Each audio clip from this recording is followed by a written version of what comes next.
Good evening. Here are the headlines that made, of course, it to Politics HQ tonight. The Court of Appeal in Abuja has affirmed Honorable Martin Amaechi as the legitimate Speaker of the Rivers State Assembly. In a unanimous ruling, the court also recognized the Amaechi-led lawmakers as the valid members of the Assembly.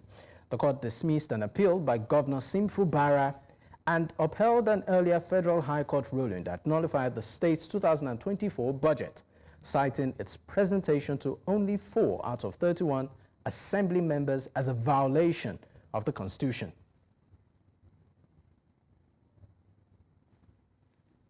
When the justices made it clear that I remain the Speaker of the Rivers State House of Assembly, they emphasized the fact that I was elected on the 5th day of June 2023 and that there has not been any reason to say that I lost my seats because I was never impeached and I was never removed. That emphasis was made by the Court of Appeal today. The Court of Appeal went further to make it clear that there is nothing like any other House of Assembly apart from the House of Assembly under my speakership. That was made clear again today, just like we've always had in previous judgments. Again today, the Court of Appeal made it clear that the Governor of Rivers State does not have a budget upon which is governing the states. The chairman of the Labour Party Caretaker Committee, Senator Nnewi, has announced that her committee would appeal the Federal High Court ruling in Abuja that upheld the leadership of Julius Abure.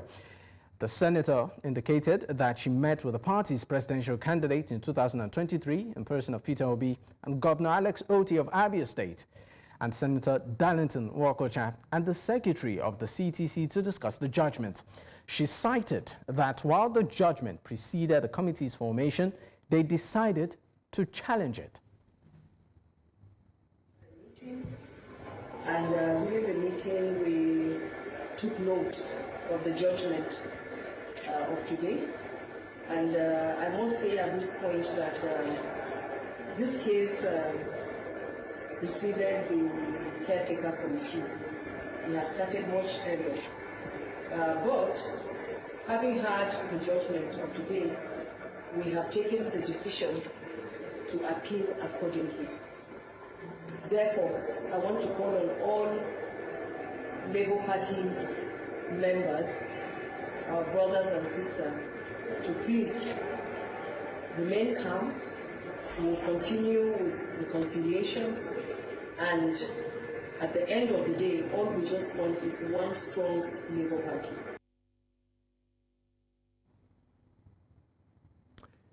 The former governor of Rivers State, Amaechi, has knocked Nigerians for not protesting against the prevailing economic hardship in the country, noting that the people don't react to anything.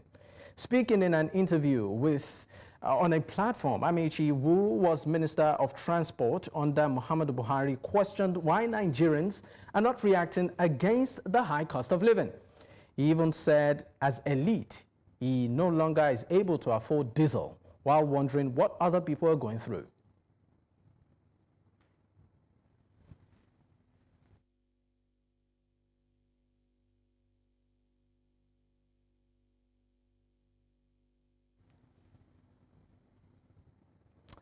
And of course, this and more is what we have for you this evening. Thank you for joining in. My name is Dr Abayomi. Welcome. Let's get some answers.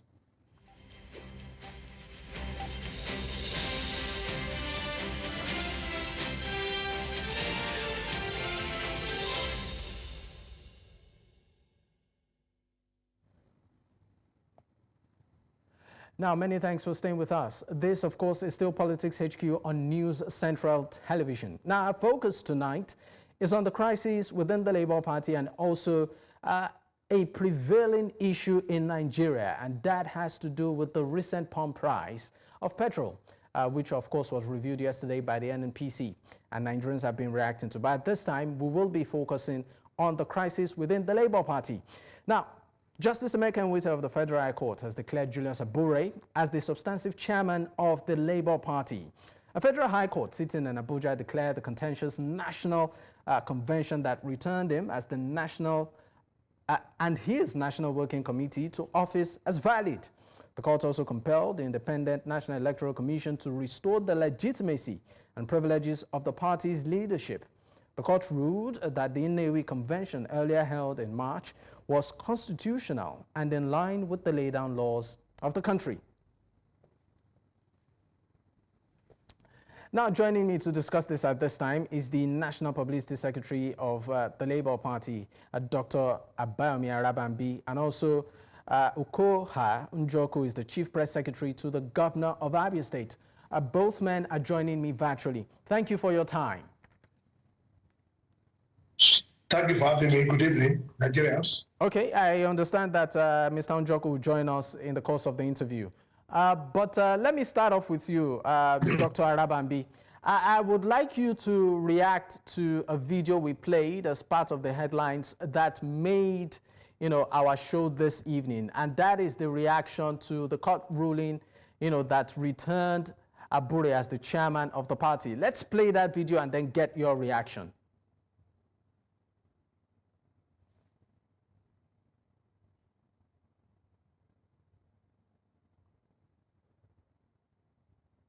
Okay, I understand that we are still trying to get that particular video, but the video has it that the Peter Obi-led, faction of caretaker committee faction of the party said they will appeal that ruling. Now, my question to you, sir, is what's your take on it? Well, thank you very much. The judgment of Justice Emeka Nnewi has also, for the first time, affirmed an heavenly judgment that proscribed the Lucifer from serving dinner, lunch, or breakfast to our Lord Jesus Christ. It is an abomination. The people who said they want to appeal this judgment are alien to our constitution. And that was why I said it is not done anywhere for Satan to ever attempt to serve our Lord Jesus Christ the supper. It is an abomination.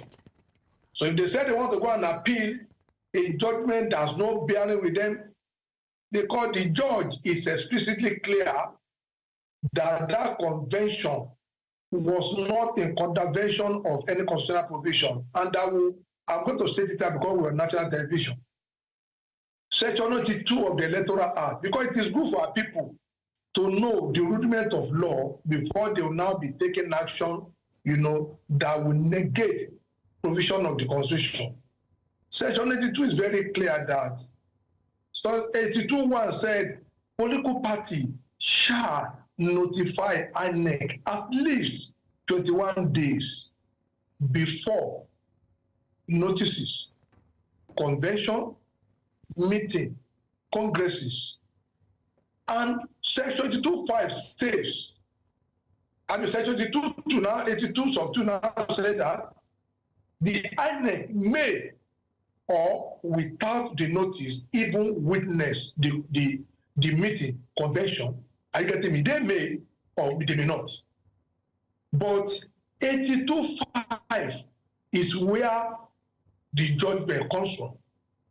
That it is fatal for a party not to notify INEC as the outcome of such meeting, congresses, shall be rendered null and void. Shall be rendered.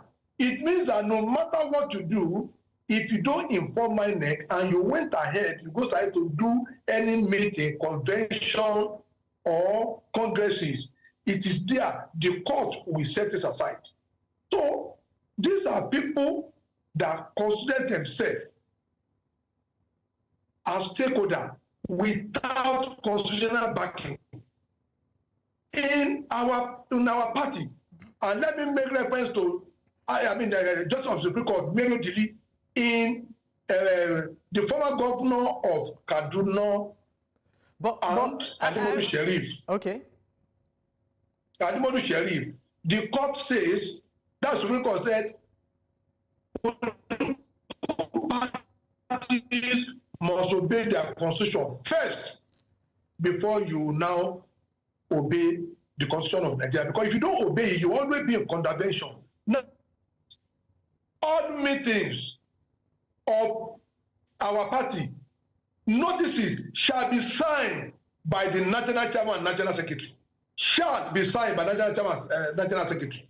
But in the Abia State government meeting, the National Chairman, as far as we are concerned, the guy that letter is Mr. Obi, and National Secretary was an SOT or vice versa, because the two of them were the secretary. Calling for a meeting, and they went to inform ANEC. And ANEC told them a clear time, sorry, we will not accept the outcome of this your purported stakeholder meeting because it is illegal. ANEC at the same time went to court to go and file a counter to that suit where the Labour Party was challenging the audacity of the ANEC, you know, to go against the constitutional provision. And the court ruled that Mr. Arabambi, let's was in line with the extant law, all extant law of Nigeria, that convention was in line with it. Now, this particular convention you keep making reference to, quite some members of the party claim they were not carried along. Some even are saying that they are not aware of such a convention and that the convention was done, you know, shoddily. So what do you have to say to that? Did the so-called convention follow, you know, due process? Did it carry members of the party along when it was being held? Who are those that were present there? Thank you very much. In a convention of our party, the governor is deputy, the president and the deputy produced by the party of all the people that attended that meeting.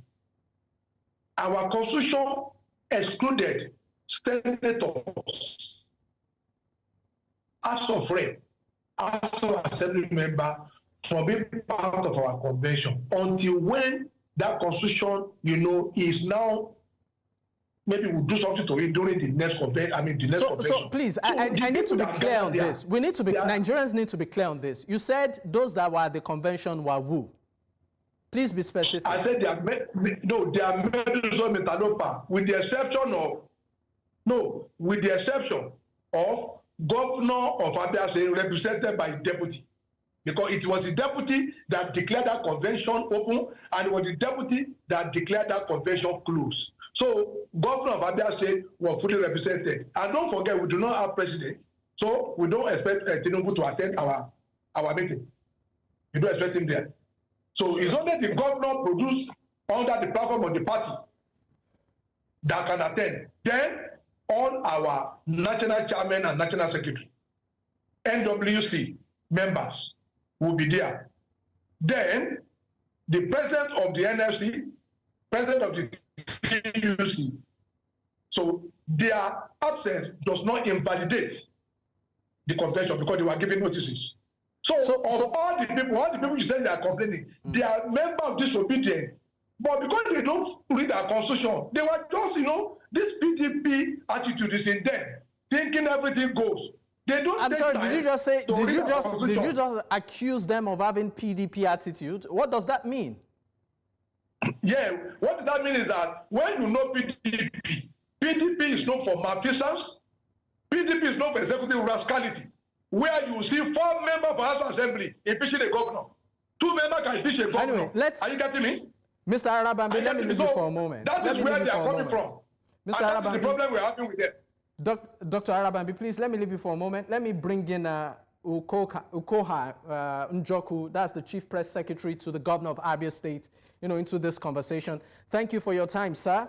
I want to believe that you've heard some of the things Dr. Arabambi has said. So my question to you, because I know that you represent the governor, you know, what exactly is the issue now? Because we know that the governor and Peter Obi and other members of the caretaker committee are going to challenge this ruling in court. What exactly is the issue at stake now? You've actually been on mute. I've not been hearing nothing since you started the interview. You've been on mute and I can't hear anything. I didn't hear from the beginning till now. Okay, so basically is saying that... I can't hear anything. I cannot hear you. You can't hear me. Okay, I believe that we'll get to that. News Central is on mute. They muted me, and I can't hear anything. Okay, at this point, we'll go on a quick break. And then when we return, of course, we would have all of that resolved. Do stay with us. Many thanks for staying with us. This is still Politics HQ on News Central Television. We sincerely apologize for the technical glitch there. We are talking about the crisis within the Labour Party, and we have, of course, our guest today, Dr. Abayomi Arabambi is the National Publicity Secretary of the Labour Party, and Mr. Ukoh Njoku is the Chief Press Secretary to the Governor of Abia State. Gentlemen, thank you for staying with me. Let me bring in Mr. Njoku into the conversation. I believe you can hear me now, sir. So just to give you a bit of bring you up to speed. Dr. Arabambi was actually given some sort of background into the court ruling and sort of saying that some members within the caretaker committee are acting like PDP members, you know, saying that there's a court judgment and that the issue should not even be dragged in the first place. So I would like your reaction to some of the things which, of course, I think I paraphrased that you said, and what exactly the issue on ground is as regards going to challenge this latest ruling in court again. Reinstalling Abure. Anyway, thank you so much for having me. Actually, I didn't hear all that Dr. Arabambi said. However, I'm going to react based on the issue on ground and obviously from what you just said a few minutes ago. The Labour Party is at stake here. That is one thing you have to take home. The future of the Labour Party is at stake. And that's all that all of us should take home. Now, Julius Abure, who happens to be the former chairman of the national chairman of the Labour Party, was acting as the Labour Party chairman whilst the Independent Electoral Commission refused to recognize him as the party chairman. So that was, the party was actually in the hanging. He can't attend meetings, he can't perform his duties as a national chairman of a national party. So in the midst of all those things, the party stakeholders decided to meet and they look for a way forward so that the party can be recognized by the electoral body that oversees election in the country. So that was actually what brought about the meeting held in Umuahia, where the stakeholders of the Labour Party came together, both the elected representative of the party and also those that contested the election and been former senators and all that. They came to, and also the presidential candidate and his deputy, they all came together to save the party from total destruction. Because it's as good as no party when INEC do not recognize the national chairman. So that was actually what happened, and that was how the caretaker committee was formed.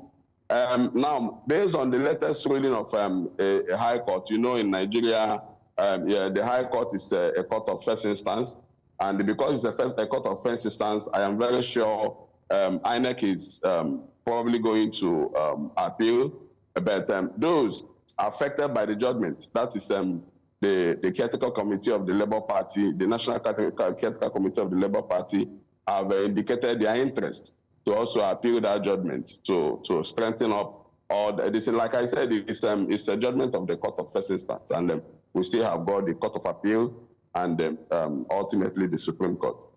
I mean, let's talk about the national convention that the Abure-led faction of the party did hold, which is contentious. And I mean, in Dr. Arabambi's opening remarks, he said that the governor was represented by the deputy, even though we know that some party members are questioning the validity of that convention. What would be your reaction to that?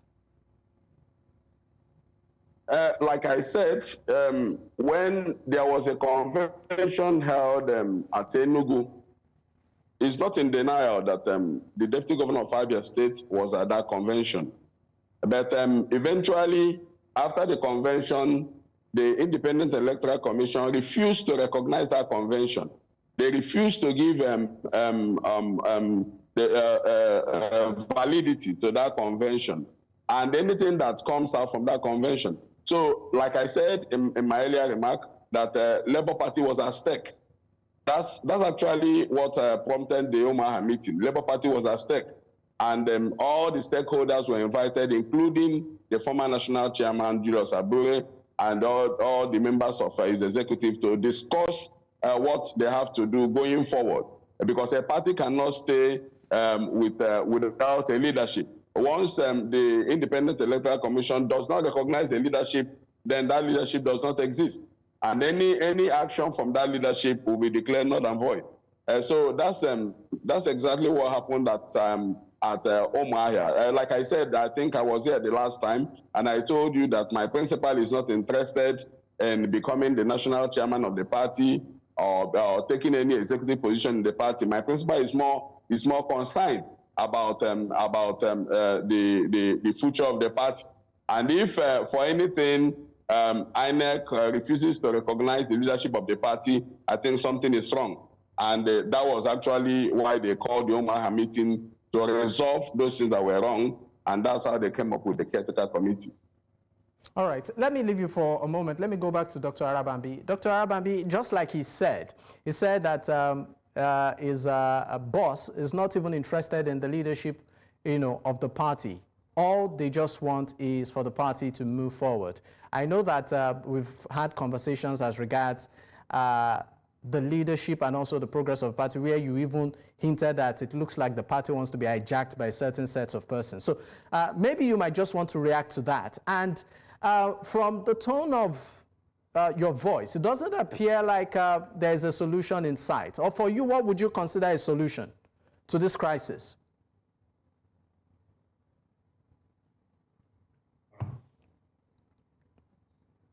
The issue that, His Excellency was not interested in destruction. He was actually interested in destruction because on that day, himself, the Excellency and Mr. Peter Obi, erroneously and unconstitutionally dissolved a constitutionally elected administration. It is not done anywhere.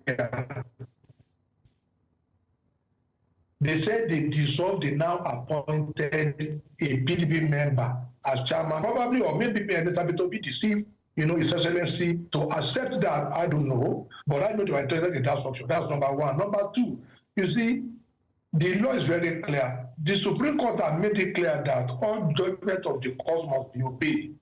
And when we are attempting to change a government at the center who uses to disobey court order, we must not be seen in such caucus. So for my dear brother here to be making reference to Abure, a former national chairman, is an indication that our government, even when we be the president, we are going to be lawless, and which it is not going to be in tandem with our own ideology in Labour Party. That's that. Now the solution is not far. Like I said, the caretaker committee is entirely an illegal body, produced, by an illegal association. Like we said, there is nothing like stakeholder in Labour Party constitution. We only have this organ, the convention. We have the board of trustees. We have the NWC. We have the NEC, the state executive, local government, world executive. Those are the organs that there shall be social organ of the party in our constitution. Once you derail from that, you are on your own. So there is nothing like a stakeholder. Those that call themselves stakeholder, they knew the stakeholder probably just to make recommendation to the leadership. But where they got this wrong is this. His Excellency His Excellency Chief Alesoti and His Excellency Mr. Peter Obi, they don't have that right to sign a letter by the two of them where purportedly you want to change the leadership of the party. That is where they got it wrong, and that was why the party went to court. And the court said that convention complied with the extra provision of the constitution. Now, to INEC that he mentioned, my dear brother, INEC the way they used to behave. They would declare somebody as a governor, the court will nullify it and say, no, give certificate of return to this person. They would declare a senator. They did it to Natasha Akpoti now. They said she was not the one that won. But look at how Court of Appeal lambasted INEC over the vote something, the vote miscount that they did. So INEC as a body are prone to error. You will go to court. And let me also say it, when INEC has made a pronouncement just for the education of all, INEC cannot withdraw that pronouncement. Just like when they declare Governor Alesoti as the governor. For whatever that happened, they cannot on their own reverse that declaration. It is the court, and that was why they established the tribunal for governor, the Court of Appeal, and the Supreme Court. They cannot. Once Abure has been declared as our chairman in Benin, because most of you may not know, Abure became chairman in March 29 in Benin 2021. That when he became Dr. Arabambi, I would ask you a straight question. Are you willing, yes, is your faction willing to work with the Dr. Honorable Alex Oti's faction of the party, the stakeholders committee? No, you see, Governor Alex Oti is a leader in the party, but not with Nnewi Usman. Nnewi Usman is an impostor. Nobody will see Nnewi Usman to come and sit down and say, "Oh, I'm the chairman." Why would you call Honorable Usman an impostor? I said she's a member of PDP who gave her card. There's something I was not supposed to expose, but the judgment has come. Let me tell you why we were waiting for them.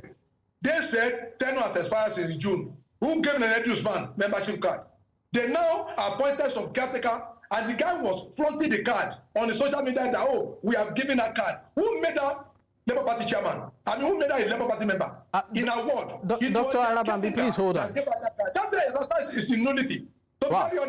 Dr. Arabambi, please hold on. Let me bring in Mr. Njoku on this. Dr. is a leader that can call even Abure to come and let us find a way forward, but not Nnewi Usman. Nnewi Usman is not qualified in all ramifications to sit on top of anything Labour Party as chairman national caretaker, and even is a contempt of court. Now, if she starts still parading herself, until when there's a state of execution, because we need to educate them. All right, Dr. Arabambi, please hold on. Let me bring in Mr. Njoku into the conversation.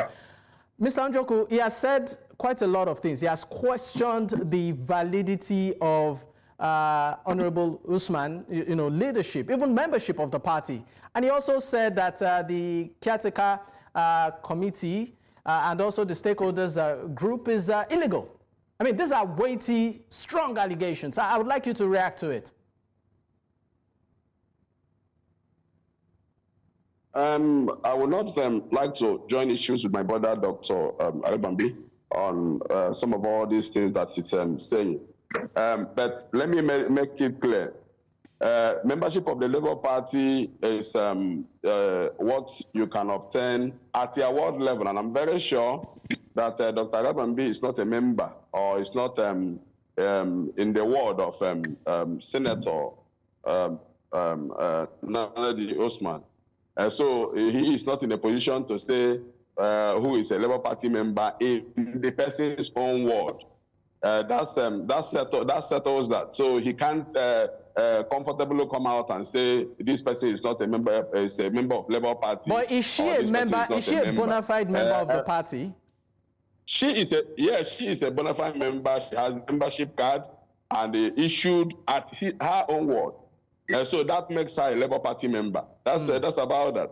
Then on the other hand, before the meeting, the stakeholders meeting at Amaechi, the INEC declared the Abure-led National Working Committee illegal. It was declared illegal. They cannot attend meetings called by INEC to discuss matters of political parties in Nigeria. So it was not actually, it was not the stakeholders meeting that declared that National Working Committee led by Julius Abure illegal. It was actually declared illegal by INEC, and based on that, the stakeholders thought it wise to save the party, to rescue the party from total collapse. And that was why a meeting was convened. And actually, even Dr. Julius Abure, Barrister Julius Abure, and his members of his own members of the National Working Committee, they were all invited to talk about it, and they come up with a solution so that the party will not be completely destroyed. And they, for whatever reason, they refused to attend the meeting and continued claiming to be the legitimate, National Working Committee. Yes. I'm sorry, but we need to go. But before I let you go, a quick one and a quick response.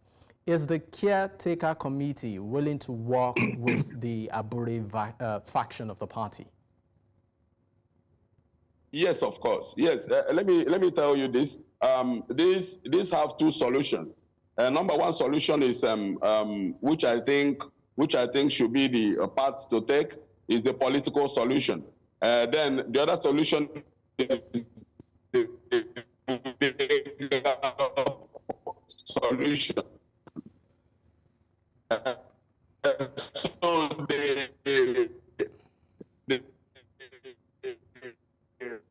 the caretaker committee is willing to work with every member of the Labour Party, including the same pass, can be resolved in the interest. I'm sorry, we seem to have a bit of connectivity issues. We were really unable to get your last point, but we really hope and believe that at some point a solution will be met, within the party. But thank you for your time, gentlemen. Dr. Abayomi Arabambi is a National Publicity Secretary of the Labour Party, and also Mr. Ukoh Njoku, Chief Press Secretary to the Governor of Abia State. Gentlemen, once again, thank you for your time.